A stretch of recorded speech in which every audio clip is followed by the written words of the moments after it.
Aleksandra Radović, popularna pevačica i sudija druge sezone muzičkog takmičenja Prvi glas Srbije, izdaće novi album na jesen.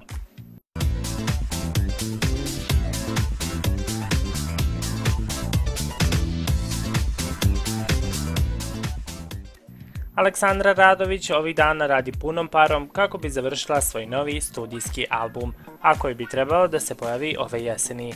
Iako je većina pesama već kompletno urađena, pevačica ne bi da spekuliše datumima i zato kaže da će album izaći na jesen, dok za najavni singl zna tačan mesec. Fanovi će njenu novu pesmu moći da čuju u septembru. Njen četvrti album još uvek nije dobio ime, a singl koji će ga najaviti biće i ekranizovan u vidu videospota. Aleksandra je takođe otkrila i kako je na ovom albumu, za razliku od prošlog, ona uradila samo polovinu pesama. Autorski tim koji joj je pomogao na izradi albuma je ostao isti, osim što je Boris Krstajić, autor singla U inat prošlosti, učestvovao sa nekoliko pesama.